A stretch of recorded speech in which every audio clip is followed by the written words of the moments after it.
Hey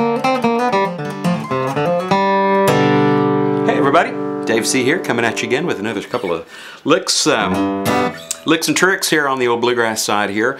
Today I'm going to talk to you for just a little bit about basic rhythm guitar playing and how important that is in a bluegrass jam. There are a couple of ways to do it. I'm just going to kind of run through some basic things, add a couple little things to it, and give you some ideas on how you might creatively interpret this on your own, which is the whole fun of it anyway. So anyway, here's like Rolling in My Sweet Baby's Arms. I'm just going to do that one because it's just a standard 1-4-5 G, C, D kind of a change, and it's real easy to demonstrate some of these picking or strumming methods. So anyway, Rolling in My Sweet Baby's Arms, rhythm.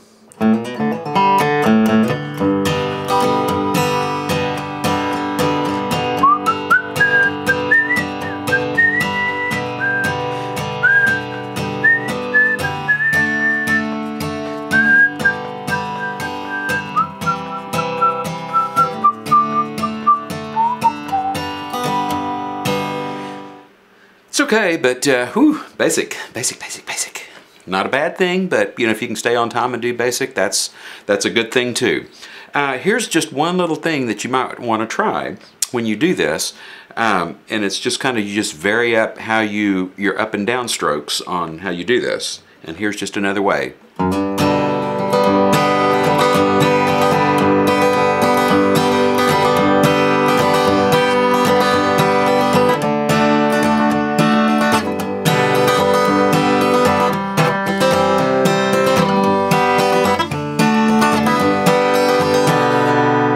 Better, but still it's kind of, you know, you might say that's a little basic too. But the thing that I like to do typically is to kind of play a little tune in there, even on the rhythm side when I play rhythm guitar. So on that song, the way I would probably do that, depending on how the arrangement of the song is, of course, all that varies. I would probably do it something like this.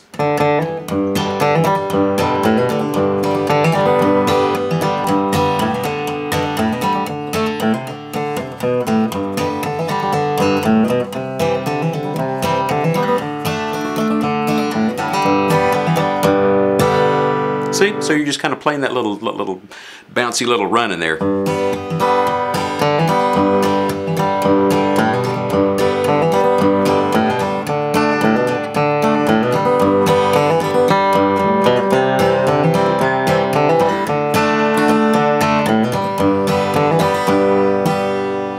So there's one way to do it, and you can also kind of mix and match these things.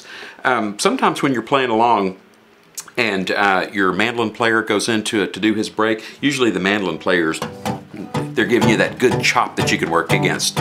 So whenever they go into a break, that chop goes away because he's playing his lead. So what I oftentimes will do is just kind of come in and start doing that chop on the guitar. So if I were to do that, I'll play the last phrase and then go into where the mandolin break would go. So it could...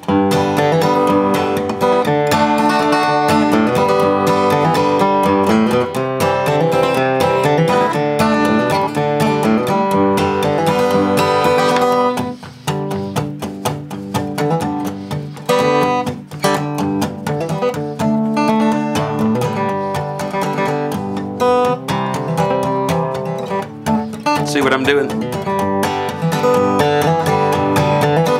Back into the other one.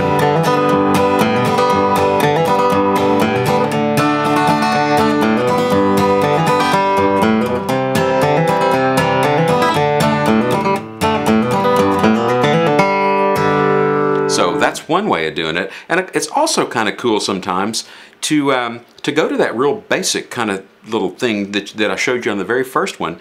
Like for instance, if you go into the fiddle lick, you know, you can do it there, or sometimes just in the middle of all that phrasing that you're doing here, you can jump into that. I'll tell you more about that fiddle lick thing in a minute. And so I'll kind of give you an example of that.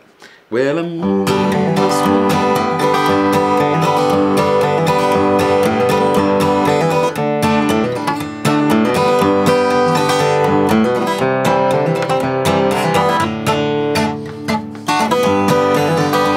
see, so you can kind of just mix it up.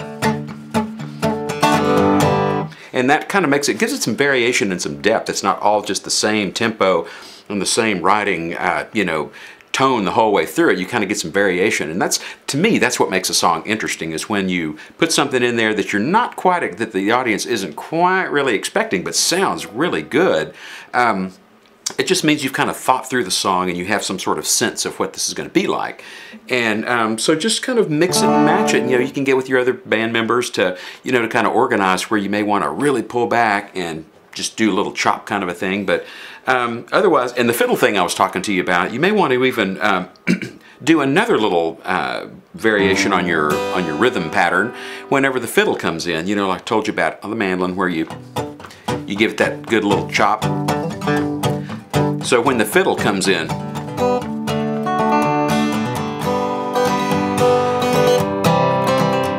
might want to do something like, if you do something like that with the fiddle, a fiddle track plays good against that.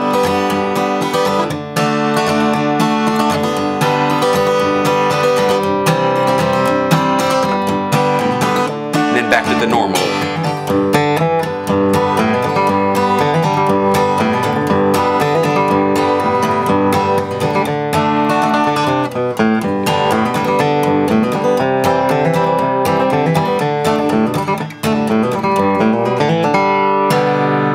Clear as mud?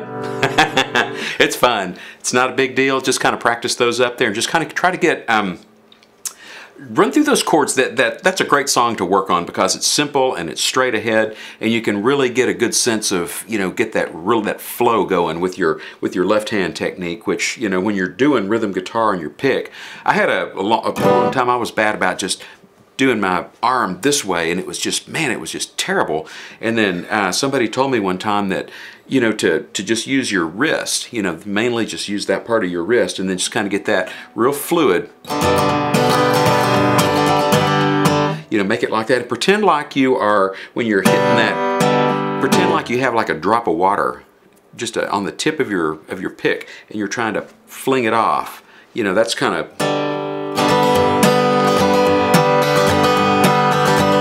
that's how you can get that really good chop sound, that really throaty, you know, beefy sound from your guitar.